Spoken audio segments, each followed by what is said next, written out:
La diffusion vient de démarrer. Tous les participants sont en mode écoute seul. Bonjour à toutes et à tous. Bienvenue pour cette première session des rendez-vous du Global Compact France.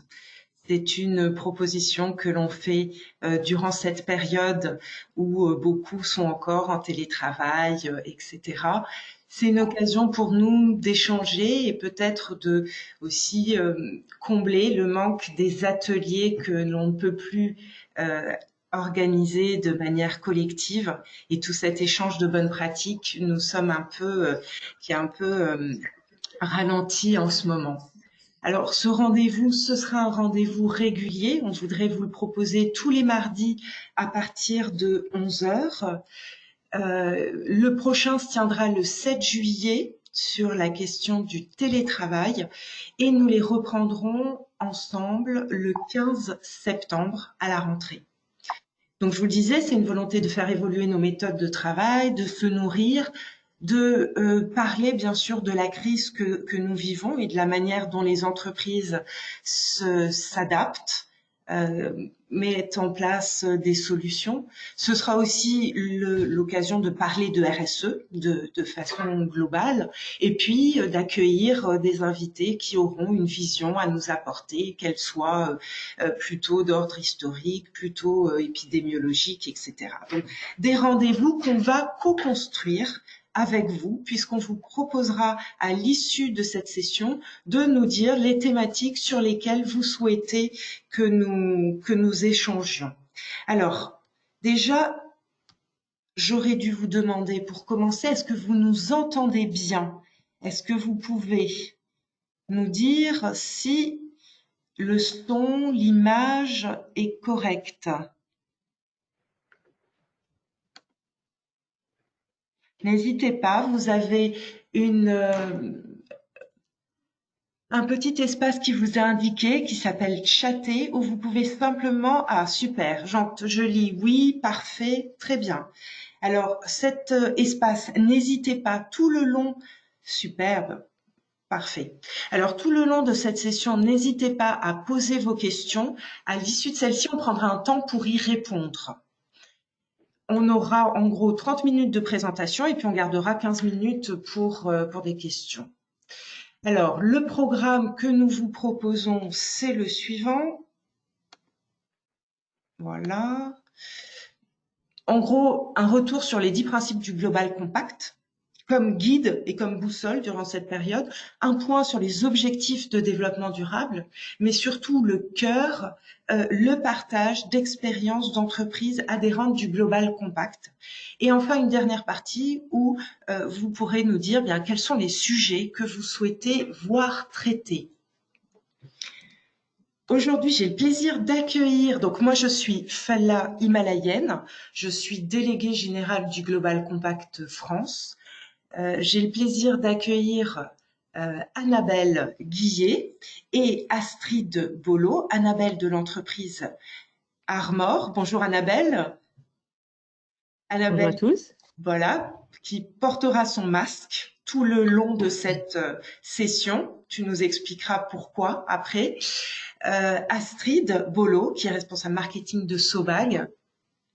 Bonjour Astrid. Bonjour. Bienvenue. On a choisi ces deux entreprises d'abord parce qu'elles sont des entreprises ambassadrices du Global Compact France. On les a choisies également parce que ce sont des entreprises qui ont poursuivi leur activité alors que nous étions tous confinés. Et en cela, elles ont un temps d'avance sur plusieurs sujets, qui soient de sécurité, qui soient de télétravail, et on aimerait partager ça avec vous. Ce qui était important pour nous également, c'est d'avoir un exemple à la fois d'une entreprise qui est une ETI comme Armor, qui compte presque 2000 collaborateurs dans le monde, et une entreprise qui compte sous ton contrôle, Astrid, 27 salariés. C'est ça. C'est ça, qui a aussi, c'est aussi adapté. Et cette attention à la taille des entreprises qui partageront leurs témoignages durant ces rendez-vous sera toujours là, ainsi que, et ça je m'y engage, ainsi qu'une attention à la parité totale sans aucune discrimination des hommes. Voilà pour cette première session. Non, en tous les cas, c'est une réalité. On voudra toujours avoir à minima une parité. Là, on était tellement attachés à l'avoir. Eh bien, on s'est retrouvés avec 3 femmes. Mais c'est important. Ils sont sous le bureau, je crois, non? Annabelle les a mis sous le bureau. Alors, avant de laisser la parole à Annabelle et Astrid, quelques mots sur comment les 10 principes du Global Compact peuvent et doivent rester une boussole dans cette période de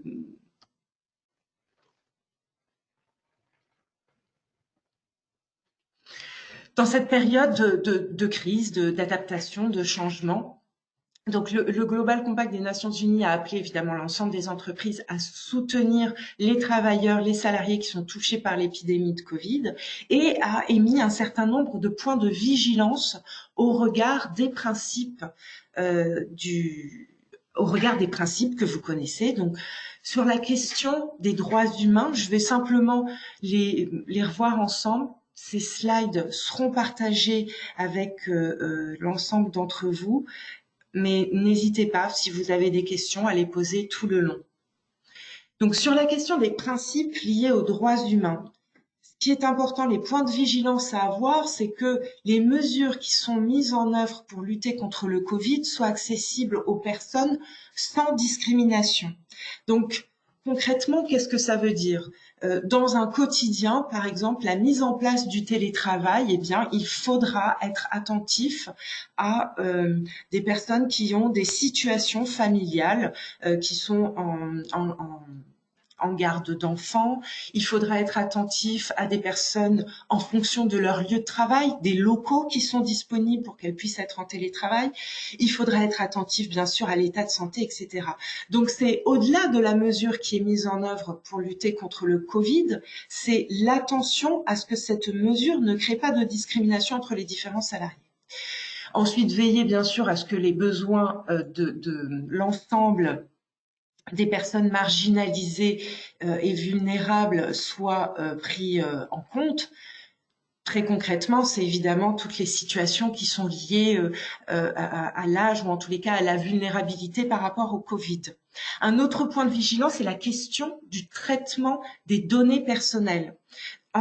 Pendant cette période, on a, par justement souci de protection des salariés, on a brassé beaucoup d'informations, notamment sur l'état de santé, sur des choses qui peuvent aller jusqu'à des prises de température, etc.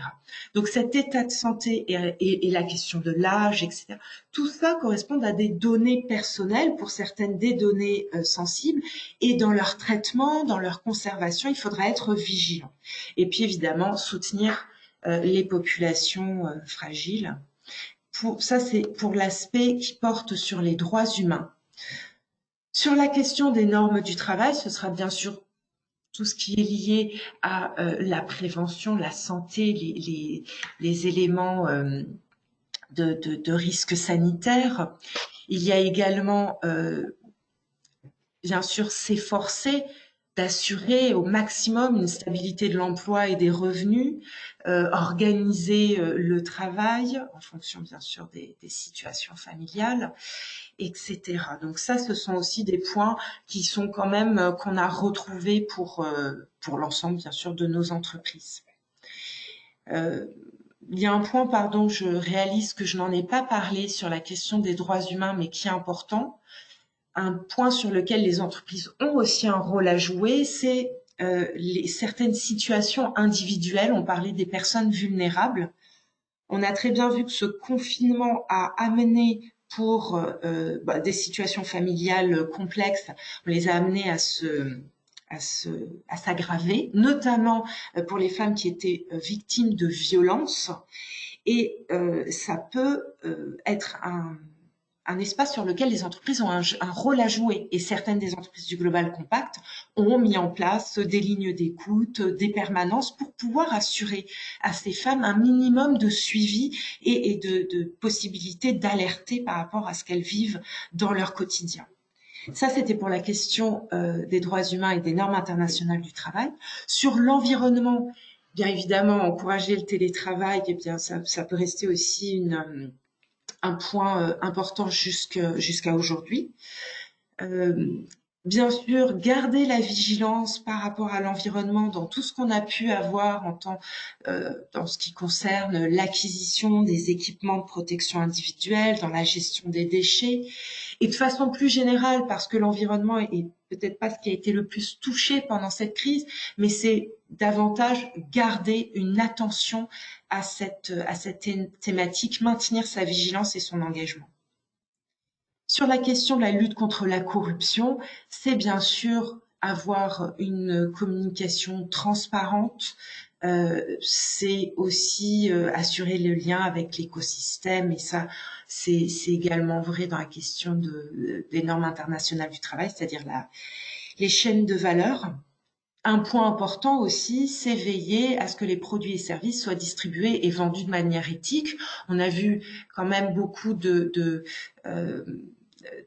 d'actions qui étaient assez opportunistes, avec des coûts de certains produits de première nécessité, parmi lesquels les masques, etc., qui ont été vendus à des prix qui n'étaient pas justifiés et qui correspondaient plus à des postures d'opportunisme plutôt qu'à des postures d'éthique. Voilà pour les 10 principes. Sur la question des objectifs de développement durable, ils nous ont offert pendant cette crise une trame de lecture de la réalité et une vision de tout l'impact que peut avoir et cette crise et de façon générale l'activité de nos entreprises sur l'agenda 2030. Alors bien sûr, c'est évidemment l'objectif 3 lié à la santé qui promeut en particulier la prévention des épidémies et le renforcement des systèmes de santé. Donc ça, c'est l'ODD qui est mis en avant. Mais il y a plein d'autres ODD qui ont été impactés que ce soit par exemple sur l'égalité homme-femme ou sur la question de la pauvreté, en France, mais aussi dans des pays, dans le monde entier de manière beaucoup plus dramatique. Donc en fait, cette crise, nous a permis de remettre au goût du jour, enfin, de remettre vraiment en avant la pertinence de cet agenda. Elle nous rappelle qu'il nous reste que 10 ans pour agir et que on espère, et c'est ce qu'on se souhaite tous, c'est que de cette crise, on fasse une opportunité pour se réapproprier l'agenda 2030. Alors là, on a peut-être un focus qui peut être intéressant sur cette crise, sur l'ODD de la vie terrestre et de la vie aquatique, sur ce que nous disent les scientifiques des facteurs qui favorisent l'émergence des maladies zoonotiques, bien la déforestation, tout changement d'affectation des terres, l'agriculture intensive, l'élevage d'animaux, toute cette résistance qu'on développe aux agents antimicrobiens, le commerce évidemment illégal de la vie sauvage, les changements climatiques.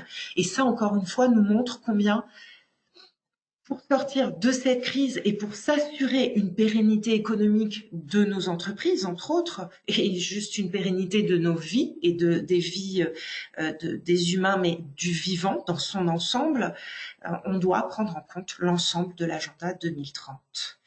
Voilà, et je m'arrête là et je vais laisser la parole à des entreprises qui sont dans un secteur particulier et qui expliquent pourquoi elles ont poursuivi leur activité durant cette période. Mais avant ça, je voudrais attirer votre attention sur une initiative que le Global Compact des Nations Unies a lancée pendant la crise, c'est qu'il invite les dirigeants membres du Global Compact à se filmer sur des petites vidéos pour dire qu'est-ce qu'ils font qu'est-ce que vous faites en ce moment pour faire face à cette crise sur plusieurs aspects. Donc ça, on vous encourage tous à aller regarder sur notre site internet, à regarder les vidéos qui ont été mises en ligne et surtout à encourager votre dirigeant ou vous-même à faire cette vidéo. Voilà. Alors, pour commencer, je commence toujours pas, j'ai plusieurs points à voir. Dans les pratiques qu'on a observées avec l'ensemble de l'équipe, dans les bonnes pratiques, on a structuré en à peu près 7 thématiques pratiques qui nous ont semblé être vertueuses et qu'on a observé pendant cette période. Il y a premièrement réorienter sa chaîne de production. C'est plusieurs entreprises qui l'ont fait, par exemple alors qu'elles étaient productrices d'automobiles, eh bien elles sont mises à produire des respirateurs. Faire preuve de philanthropie, ça la plupart l'ont fait.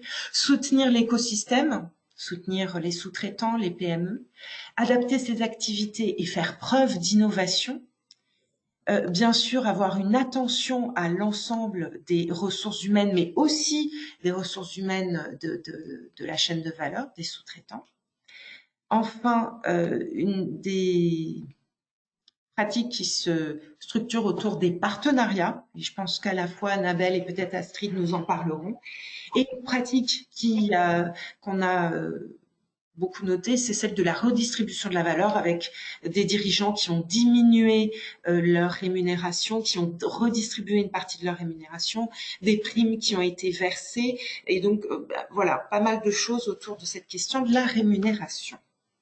Je vais m'arrêter là et enfin, je vais vous inviter à découvrir notre entreprise ambassadrice Armor.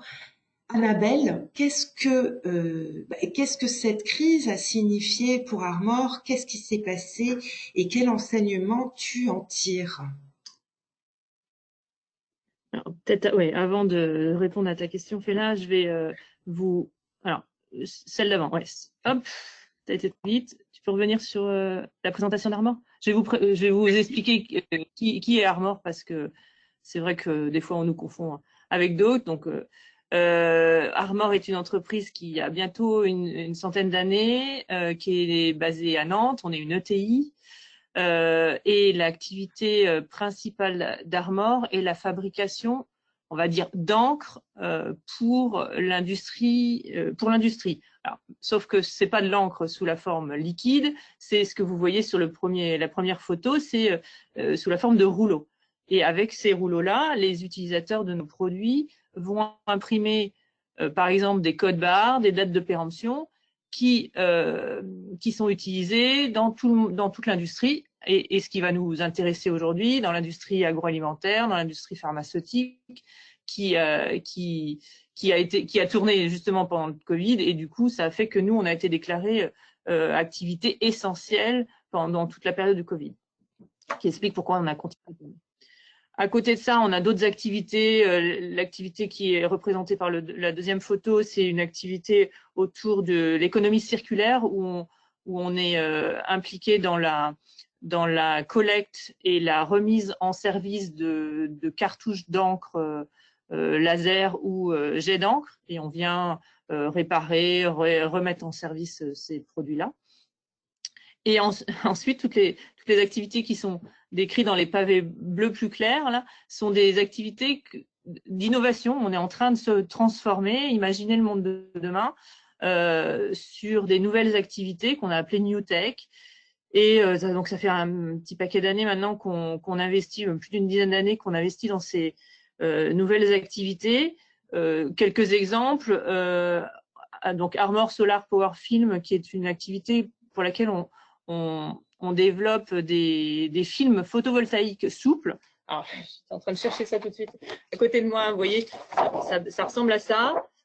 C'est un film photovoltaïque donc, qui sert à collecter de l'énergie via le soleil et qui a la chance d'être souple, qui n'utilise pas de métaux rares, pas de silicium comme peuvent l'être aujourd'hui les panneaux solaires. Et donc, on imagine que ça pourrait permettre de connecter des équipements ou des régions dans le monde qui sont hors connexion du réseau électrique à moindre coût, avec des produits écologiques et qui, enfin, en tout cas recyclables, et puis qui permettent de garder le contact. Donc ça, c'est une activité qu'on développe, et celle qui va nous concerner juste après, donc dans la cinquième cellule, on a une activité ça fait 2 ans qu'on l'a créée, qui est sur la 3D, qu'on a appelée Armor 3D, qui est la fabrication de filaments pour imprimantes 3D.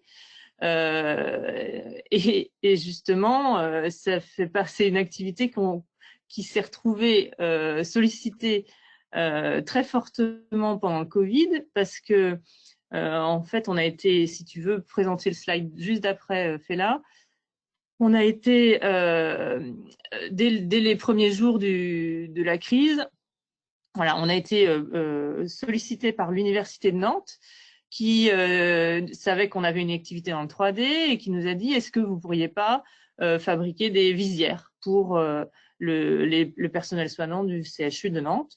Et tout de suite, nous, on a dit oui, ça paraissait évident, mais on s'est rendu disponible pour cette activité. On s'est transformé, comme tu l'as dit, Fela. On a complètement revu notre activité d'origine où on fabriquait en gros une pièce unitaire ou une série de pièces à maxi 100 pièces de la même 100 pièces identiques. Et là, on s'est transformé pour imprimer 50 000 visières par semaine. On a tourné 7 jours sur 7, 24 heures sur 24, avec des équipes qui ont réfléchi justement à rendre tout ça le plus automatique possible, parce que si on regarde les imprimantes là que vous voyez qui sont orange, c'est des petites imprimantes toutes simples, mais qu'il faut relancer en appuyant sur un bouton. Et ça, pour 50 000 visières, c'était pas imaginable. Donc les salariés ont innové, ont trouvé des astuces pour que l'imprimante se remette en marche toute seule, et tout ça pour imprimer nos 50 000 visières, et qui nous ont emmenés jusqu'à fin mai. En gros, on avait des commandes de folie là, qui tombaient toutes les semaines. Et là, depuis tout le mois de juin, il ne s'est plus rien se passer. Là, on sent qu'il y a un gros arrêt là-dessus. Puis nous, on est redevenu une entreprise normale juste après. Mais en tout cas, on est très fiers d'avoir pu être solidaire avec la région, être solidaire avec la France entière, parce qu'on a eu des commandes de la France entière là. Et c'était vraiment intéressant comme expérience, et c'est vrai que la région a été très reconnaissante de notre action de solidarité sur le territoire. Et donc pour continuer donc ça c'est une activité qui avait très peu de chiffre d'affaires jusque-là, donc qui a vraiment beaucoup produit. Alors, on n'a pas fait non plus énormément de chiffre d'affaires, mais on a surtout beaucoup produit. Et à côté de ça, on a continué donc l'activité sur les rouleaux transfert thermique, donc la fabrication d'encre pour l'industrie agroalimentaire et l'industrie pharmaceutique, où là, on a été aussi confronté à une augmentation de nos volumes, dans le sens où ces types d'industries s'est mis en panique et nous a dit oh là là, surtout parce que si nous on avait le malheur de pas continuer à les livrer, ils arrêtaient leur activité. C'est pour juste l'impression d'un code barre ou une date de péremption sur un produit. Donc nos commandes ont augmenté de plus de 30%, avec, on a tous vécu ça, une baisse d'effectifs importante, parce que on s'est retrouvé à mettre vraiment en sécurité tous nos personnels qui pouvaient être à risque, donc qui sont restés chez eux ou ont été en télétravail. On a du coup mis en place tout un tas de mesures à l'intérieur de l'entreprise pour protéger les gens qui eux pouvaient venir travailler, et tout ça on a tous aussi vécu pendant plus d'un mois sans masque. Donc il a fallu remettre des circuits de circulation, mettre en place adapter, mettre en place de la désinfection, de la communication. On a dès les premiers jours mis en place une cellule de crise avec l'équipe d'encadrement. On se voyait tous les jours. Au cours de cette cellule-là, on se mettait au courant des nouvelles consignes du gouvernement qui évoluaient presque tous les jours à ce moment-là. On se mettait en ordre de marche aussi sur différentes missions. Donc chacun était affecté à une mission donnée. On avait dans cette cellule de crise, on a la chance d'avoir un site aussi. Oui, j'ai oublié de dire combien on était de personnes, mais on est sur le site dont je parle là, on est 650 personnes. En France, on est 750, et dans le monde, à peu près 2000 personnes. Mais sur le site français, on a la chance du coup d'avoir une infirmière. Donc elle a été là à 100% de son temps. On a aussi un médecin du travail qui est extraordinaire, qui nous a bien aidé, bien accompagné aussi tous ces premiers temps. Et donc, comme tu le disais aussi, Fela, toutes ces données personnelles, on les a bien gardées confidentielles, dans le sens où il y avait des informations très confidentielles qui étaient partagées entre le médecin et l'infirmière, mais pas avec nous. Et puis, qu'est-ce que je peux vous dire? Oui, et un point important et qui a été un gros travail aussi, c'était de maintenir la cantine. Parce on est un peu dans la campagne ici, et on s'est dit, on va pas rajouter une couche aux gens qui viennent travailler. Si en plus on leur dit, bah, faut que tous les matins vous prépariez votre déjeuner, on s'est dit que c'était pas cool. Donc on a essayé de maintenir la cantine, et pour la maintenir, bah, il a fallu complètement repenser les flux, les habitudes que chacun pouvait avoir. Je prends on a un self, je prends ce produit-là, ah non, j'en veux pas, je prends l'autre d'après. Ah non, tu l'as touché, tu le prends. Et on a complètement revu les positions des chaises dans la cantine. On a divisé par 2 le nombre de places. Et fait qu'on rende notre plateau à un autre endroit que l'endroit où on l'avait pris. Enfin bref, tout ça pour faire que les conditions de travail qui étaient difficiles, hein, parce que ça a complètement changé notre mode de travail, soient les moins difficiles possibles. Et en essayant d'être le plus reconnaissant de nos salariés, en les chouchoutant le plus possible. Et ce qu'on a fait aussi, c'est que l'ensemble on a donc le personnel qui travaille sur les machines sont venus travailler sur les machines, et eux, il fallait faire tourner les machines. Et on a surtout, on s'est obligé par solidarité, les gens qui étaient dans les bureaux à venir. Donc, on n'a pas fait du télétravail pour tout le monde. Et c'était important pour nous, psychologiquement, d'accompagner nos équipes qui étaient sur les machines, de se dire, il n'y a pas les gens qui sont dans les bureaux, qui sont tranquilles chez eux, à pas prendre de risques, et les autres. Donc, on s'est obligé à ça. On était fiers, et on est toujours fiers d'avoir pu faire ça. Voilà. Puis je pourrais dire d'autres choses. J'ai vu que tu m'avais dit 10 minutes. Fais-la, je suis déjà à peu près 10 minutes. Mais ce qui est je m'arrête. vraiment ce que je trouvais intéressant, c'est que tout ce que tu décris avec les flux de circulation, avec les questions de cantine, etc., vous avez été avec Astrid les premières à vous poser toutes ces questions, à les tester. Et aujourd'hui, ce qui est intéressant, c'est que vous puissiez le partager, parce que tout ça, c'est là où en sont aujourd'hui les entreprises, de tester ces flux de circulation, de la difficulté qu'il y a avec le respect des gestes barrières, etc. Parce que le naturel revient très vite. On a beaucoup de mal à respecter ça. Il y a aussi la difficulté pour les collaborateurs de revenir sur le lieu de travail, on le voit, en tous les cas en Île-de-France, de façon forte. Donc, ce lien de confiance qui a été maintenu entre les collaborateurs et Armor, c'est super, super intéressant. Merci beaucoup, Annabelle. Astrid, alors qu'est-ce qui s'est passé chez Sobag? Alors nous, du coup, c'est un petit peu comme Annabelle, hein. J'ai découvert le témoignage comme tout le monde, et c'est vrai qu'en fait, on a vécu des choses similaires. Donc, sachant que nous, en fait, on est une entreprise d'une petite trentaine de personnes, basée en Bourgogne, plus particulièrement en Saône-et-Loire. On est ambassadrice d'ailleurs, entreprise ambassadrice du Global Compact, parce que la RSE fait vraiment partie de l'ADN de notre entreprise. Et puis là, d'ailleurs, pendant cette période-là, la RSE a pris tout son sens. On a fait des choses de façon très naturelle, très volontaire. Et puis, quand on regarde la grille de lecture des ODD, on se rend compte que là, on remplit. Donc, voilà. Donc, Fela, tu peux présenter le slide suivant. Donc, juste pour préciser au niveau de Sobag, donc en fait, on est fabricant de big bags. Donc, en fait, c'est les gros sacs que vous pouvez voir. Alors, habituellement pour des gravats, sauf que nous, en fait, on travaille beaucoup pour l'agroalimentaire et la pharmacie. Comme l'a dit Annabelle, on a eu aussi nos clients qui nous ont appelés, qui nous ont dit attention, on a des gros besoins. Et ça, en fait, dès début mars. Et juste pour mes mots, le 9 mars, il y a eu le confinement en Italie. Et du coup, il y a eu aussi toute cette ruée vers les supermarchés. Et nous, en fait, on l'a ressenti énormément. dès le 3-4 mars, donc même encore avant, nous, on avait déjà installé les gestes barrières. Alors, on était en pleine certification sur la sécurité sanitaire des aliments qui fait qu'en fait, on a déjà des règles d'hygiène très poussées. Donc là, on a sensibilisé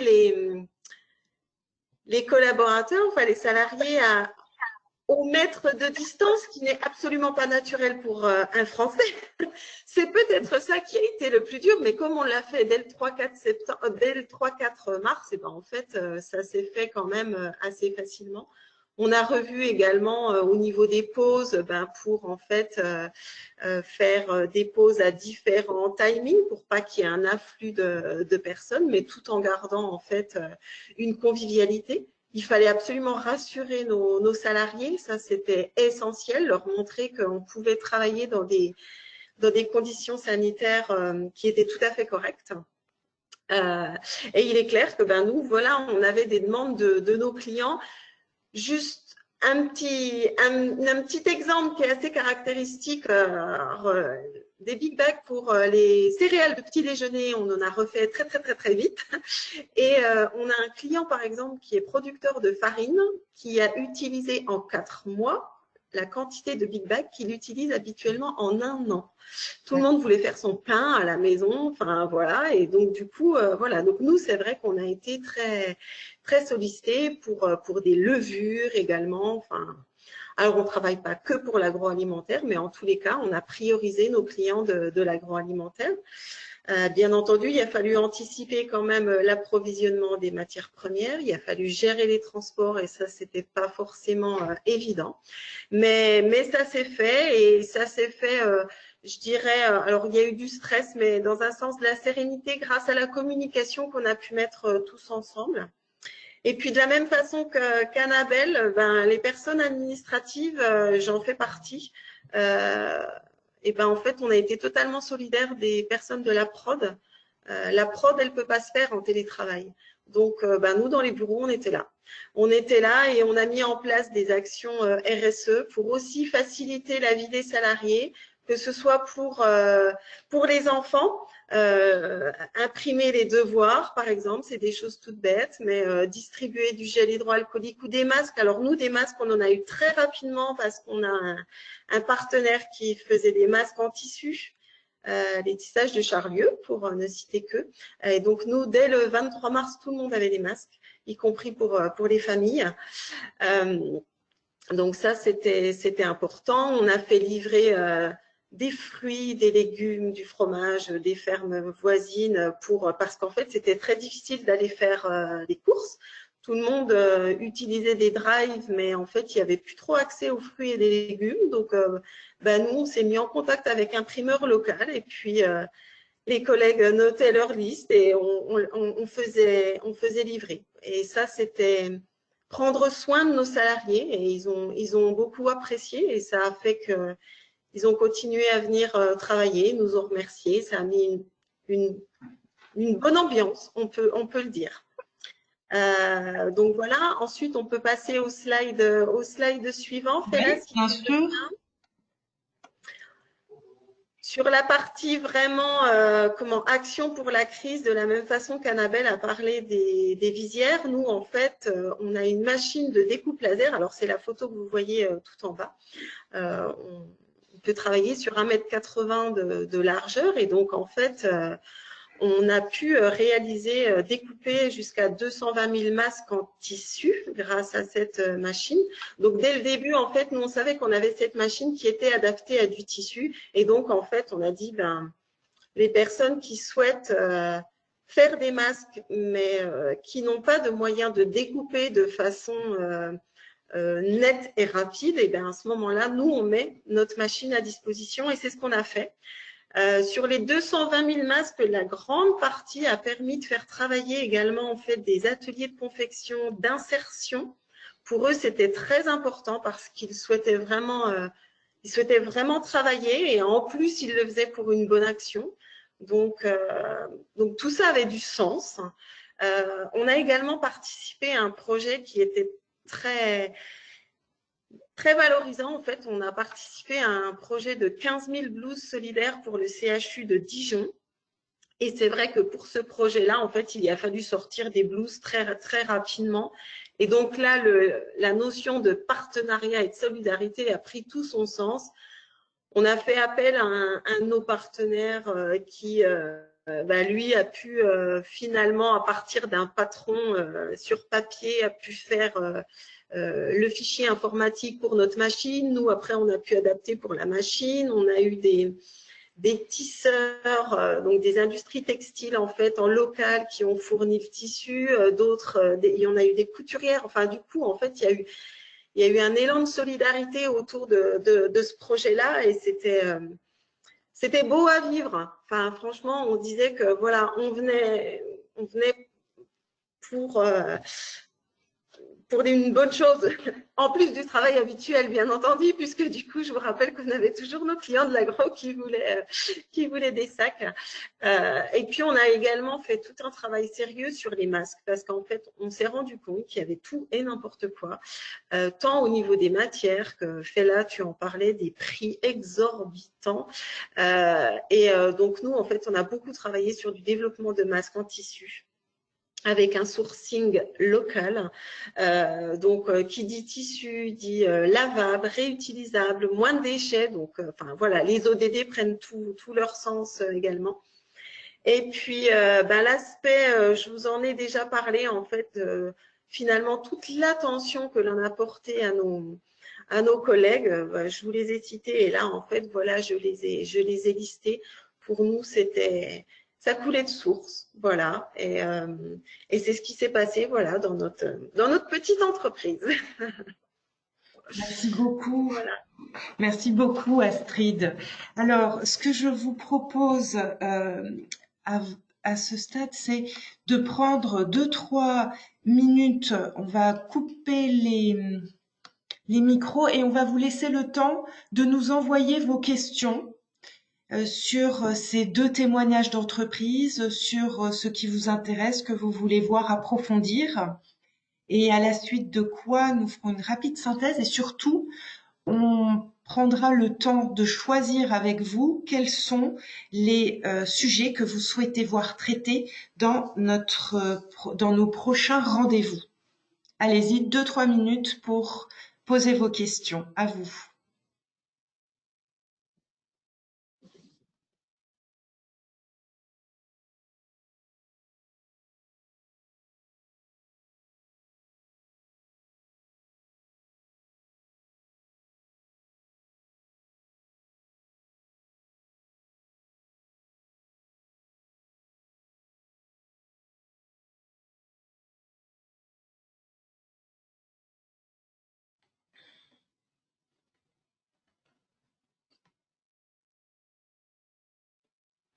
On va commencer avec une question qui est adressée à vous deux, Annabelle et Astrid. Qu'est-ce qui a été le plus difficile à déployer avec vos salariés pendant cette période? Ouais, moi, je pense que le moment le plus difficile, ça a été vraiment le tout début, où il a fallu, comme tu l'as dit, Astrid, rassurer notre personnel, mais nous, on n'avait pas les masques. Donc, ça a été vraiment compliqué. On a vraiment fait beaucoup de communication, beaucoup écouté, beaucoup rassuré, mais on a rassuré en étant des fois dans le doute quand même, parce que comme on n'avait pas de masque, on avait la chance, nous, on a un acteur dans la chimie, donc on avait quelques produits chimiques qui nous permettaient de désinfecter, mais on était un peu démunis, donc il fallait qu'on arrive à rassurer, mais avec tous les doutes qu'on avait autour de nous, à un moment, on a même on a eu quand même pas mal de discussions et d'échanges des fois assez chauds sur les gants. Heureusement, il y a eu, je sais plus, ça a dû mettre 15 jours à peu près pour avoir des orientations claires du gouvernement sur les gants et dire non, faut pas mettre de gants. En fait, c'est plus problématique qu'autrement. Mais je vous montre pas l'état de mon bureau, mais j'ai un stock de gants là dans mon bureau qui est juste énorme parce qu'on avait aussi anticipé ça et heureusement, on a réussi à supprimer ça. Mais pour les gens, ne pas avoir de gants, c'était encore pire. En fait, on n'a pas de masque et on va des gants. Maintenant, on met aussi pas de gants. Il faut juste se laver les mains, etc. Et ça, c'était vraiment dur de vivre ces moments-là, avec ce doute qui faisait qu'on fallait rassurer, mais avec du doute. Donc, bon, nous, c'est pareil. Après, c'est vrai qu'on a eu la chance d'avoir des masques très rapidement. Alors après, ce qui était difficile aussi à dire, c'est que parce que quand on a eu les masques tout de suite, ah bah oui, mais ça fait mal derrière les oreilles et tout ça. Oui, mais bon, enfin voilà, vous avez des masques, enfin donc après c'est la communication qu'on fait tous ensemble. Mais il est clair que c'était tous les jours où il fallait les rassurer à plusieurs moments, voilà. Mais bon, avec un beau sourire, ça se passe bien. Et c'est vrai que c'était parce que bon, maintenant on est sorti de cette période et bizarrement elle nous paraît déjà très très loin. Mais ce qui m'avait frappé dans les différents échanges qu'on avait pu avoir, c'est qu'il a fallu à un moment rassurer les collaborateurs, alors même que au niveau du cadre général, c'est-à-dire au niveau national, on sentait bien que les messages n'étaient pas clairs et qu'il fallait en permanence s'adapter. Et donc, ce qui a fait, je pense, la spécificité de vos entreprises, c'est le contrat ou en tous les cas la confiance que les collaborateurs ont dans l'entreprise. Parce qu'aller travailler quand toute la France est à l'arrêt, c'est une gageure. Justement, en fait, il fallait régulièrement les rassurer parce qu'en fait, ils ramenaient le stress de l'extérieur, oui, ouais. de la famille, enfin voilà. Et donc en fait, le fait d'être ici permettait de regarder en fait voilà tout ce qu'on a en place finalement. Et en plus, finalement, ils étaient plus en sécurité ici que d'aller faire leurs courses dans un supermarché ou tout ça. Donc, mais en tous les cas, ils ramenaient le stress de la famille, des médias. Alors, il y en a beaucoup aussi qui, au bout d'un moment, nous ont dit « Non, mais c'est bon, on arrête de regarder les médias parce qu'en fait, on voit trop de négatifs. » Donc, c'est ça aussi, en fait. Ouais, c'était… Et puis avec… Et pardon, oui, vas-y, Annabelle. Aussi, donc tu dis la famille, les médias et puis et les amis qui disaient mais vous êtes fous charmants, pourquoi vous allez bosser, vous risquez votre vie, enfin et tout ça a été aussi hyper stressant, hyper pressant pour tous ceux qui allaient travailler. Ouais. Et donc il a fallu beaucoup communiquer. Je pense que c'est vraiment ce qu'on a fait en permanence, expliquer pourquoi. Et puis je sais pas si tu as vécu pareil, Astrid, mais on a eu deux typologies de population. Des gens mais qui disaient qu'est-ce que c'est que cette histoire, il n'y a pas de risque, machin, et en fait ils faisaient pas trop gaffe, qui appliquaient les règles, mais voilà, sans être stressés. Puis alors les autres qui étaient vraiment, du coup, presque ils voulaient pas bouger parce que ouais, mais là si je vais là, qu'est-ce qui va se passer? Et là, la machine elle a pas été bien désinfectée, qu'est-ce que je fais? Enfin, et ouais, ça a été aussi cette différence entre les réactions des gens. Et c'est vrai que c'est ça l'enjeu pour les entreprises et ce qui est difficile, c'est que chaque collaborateur a une réaction qui est particulière, personnelle et propre à son vécu. Collectif avec ça, c'est pas simple, ouais. Alors par contre, où il était facile, enfin finalement nous le déconfinement, on l'a vécu naturellement, alors que quand on en entendait parler, les gens en fait avaient peur du déconfinement. Oui. Et, nous finalement ça a été la suite logique donc. Oui. Alors justement, je partage juste une question et je te passe la parole, Annabelle, pour que vous y réfléchissiez. Il y a quelqu'un qui demande comment avez-vous accompagné les salariés qui étaient obligés de garder leur enfant à domicile. Mais juste pour que vous l'ayez en tête, vas-y, Annabelle. Oui, je pense à ça en lien avec le déconfinement. Nous, en fait, on a vécu, je ne sais plus combien de temps ça a duré vraiment, là, 2 mois et demi, limite tranquille, en fait, parce que comme tout le monde était confiné, nous, on savait qu'il y avait pas de risque que les gens en ramènent quelque chose parce que tout ce qui se passait autour de nous était confiné. C'est justement le déconfinement qui nous a fait peur. Alors, ça ne nous a pas fait peur dans les gestes, mais nous a fait peur dans les risques qu'on pouvait avoir, les gens qui pouvaient venir de l'extérieur avec le Covid, du coup. Et c'est là que nous, on a redoublé de vigilance en disant attention, ça va être pire. En fait, on était tranquille jusque-là. Maintenant, il faut être. Donc, c'est là que nous, on a mis en place une mesure de température systématiquement à l'entrée du site, dans la demi-heure d'arrivée des personnes, et on a refixé des règles vraiment très claires sur si on a tout ce qui était les symptômes autour des risques qui pouvaient. Donc, dès qu'il y avait le moindre risque, même si c'était pas en lien avec le Covid, on prenait pas le risque. La personne, elle restait à la maison ou elle travaillait en télétravail. Pareil. Vraiment pour se protéger, nous, là. C'était vraiment comment maintenir le site. Et qu'on fait toujours, hein, d'ailleurs. Nous, les entreprises extérieures, il n'y en a pas une qui rentre sur le site où vraiment, exceptionnellement, on se protège vraiment beaucoup. Mais c'est vrai que garder le sérieux de ces mesures, alors que dans le même temps, on a des protocoles de déconfinement qui s'allègent, et qu'on voit bien, nous, en tous les cas, en région parisienne, que il y a une forme de relâchement quand même. Ça va être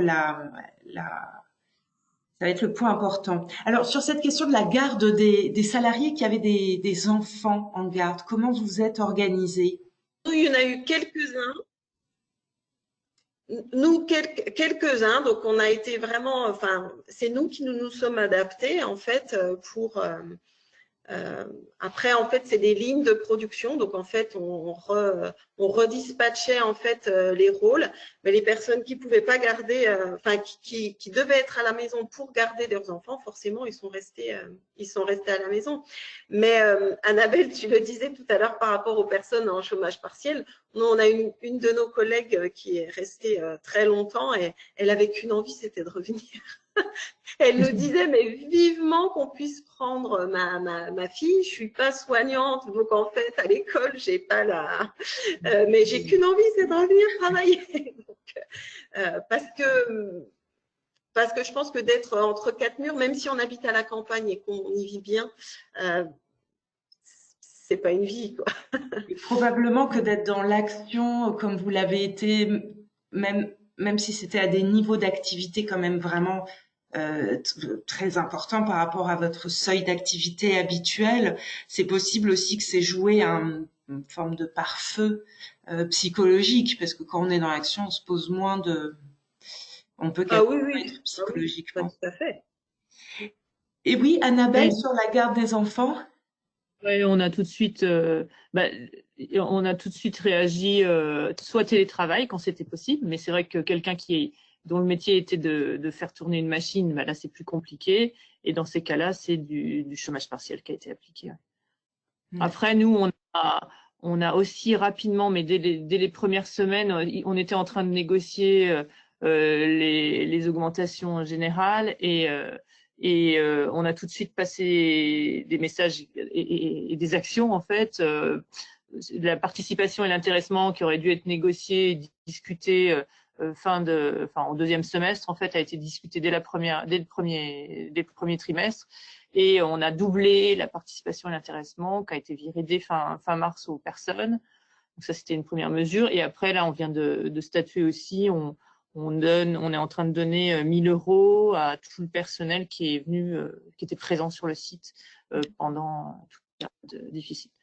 Et même si on sait que notre activité va pas, là, c'est en train de moins bien aller. Hein. Enfin, l'activité économique, elle repart pas du tout comme on ne pouvait l'imaginer. On se permet de donner. C'est vrai que les gens ils disent c'est Noël. Oui, c'est Noël. On pense à eux, à leur bien-être à la maison aussi. Et, voilà. Très bien. Bah, écoutez, vraiment, merci beaucoup pour ces partages, Annabelle, Astrid.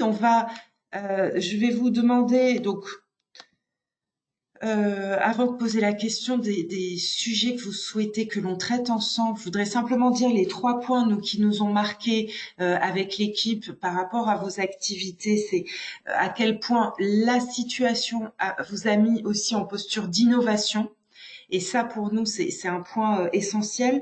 Le deuxième point, c'était ce lien de confiance avec les salariés qui, de notre point de vue, vient des démarches RSE, en partie, en tous les cas, des valeurs RSE. Et puis, cette question de solidarité qui nous a marqué dans le fait que, voilà, il y a eu les collaborateurs qui étaient en situation de production, mais que ceux qui sont habituellement à un bureau devant un ordinateur ont mouillé la chemise aussi, et dans ce que j'avais entendu et compris de chacune d'entre vous, de manière volontaire. C'est-à-dire qu'il n'y a pas eu d'appel. Donc, alors, pour conclure en un mot, Annabelle et Astrid, selon vous, l'engagement au Global Compact ou à la démarche RSE de façon globale, qu'est-ce que ça a apporté en plus à votre entreprise pendant cette période? Si tu veux un mot, je dirais ça a renforcé la solidarité. Enfin, la solidarité, c'est le mot majeur là, de cette crise. Oui. Très bien. Alors, pour utiliser un autre mot, parce que solidarité, je pense qu'il est très bien choisi. Je pense que le terme résilience est également un terme qui est adapté à la situation. Ouais. Superbe. Eh ben, merci beaucoup à toutes les deux. Alors, ceux qui sont en ligne, je vais vous demander encore quelques minutes de patience. Il y a une question qui est: quels sont les prochains rendez-vous du Global Compact? Le prochain a lieu le mardi de la semaine prochaine. On sera le 7 juillet à partir de 11h et il portera en particulier sur les points qu'on a vus, les principes liés aux normes du travail et sur la question du télétravail. Qu'est-ce qui s'est passé? Comment les entreprises se sont adaptées et probablement en prospective, qu'est-ce qu'on gardera peut-être de ces nouveaux modes d'organisation? Et là, je vais tenter une prouesse technique énorme. Nous allons lancer un sondage pour vous demander quels sont les sujets que vous voulez voir traités dans les prochains rendez-vous du Global Compact. Donc ça y est, je le lance. Normalement, voilà, je le lance et je vois en direct. Donc, les sujets qui vous sont proposés, c'est les enjeux liés au travail, les enjeux liés au climat, les questions de biodiversité, la place des femmes, les ODD. Alors, allez-y, je vous invite à cliquer. Je vois en direct les réponses. Je vous laisse encore 30 secondes. Et c'est incroyable, c'est magique. Et puis alors, pour tous ceux qui sont, dont les sujets qui sont proposés ne vous conviennent pas, vous avez le chat dans lequel vous pouvez rajouter les sujets que vous voulez voir traités.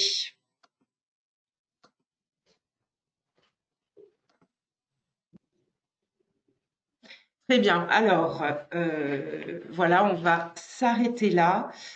Ce qui arrive en premier dans les thématiques, c'est à 67%, on nous demande de travailler sur la question des ODD. À 56% arrive la question du climat et de la biodiversité. Et enfin, en dernier, la question de la place des femmes et des enjeux liés au travail. Ben, écoutez, on veut, pour que vous puissiez voir les résultats, je dois fermer le sondage, me dit Morgane, et peut-être partager pour que vous voyez les résultats. Est-ce que vous les voyez? Non, Oui. Super. C'est vrai, vous les voyez? Oui. Ah bah parfait. Donc ça nous donne les pistes pour la suite. Je vous remercie, merci beaucoup Astrid, Annabelle pour ce temps, c'était super intéressant. Pour les participants, je vous remercie aussi du temps que vous nous avez consacré. Suivez ce qui se passe sur notre site internet, vous verrez tous les prochains rendez-vous. S'il y a une chose à retenir, c'est les mardis à 11h, tous les mardis à 11h. Et les sujets, vous voyez, on les co-construit ensemble. On vous souhaite une très bonne journée. Au revoir à tous. Au revoir. Au revoir, belle journée. Bonne journée. Au revoir. Au revoir.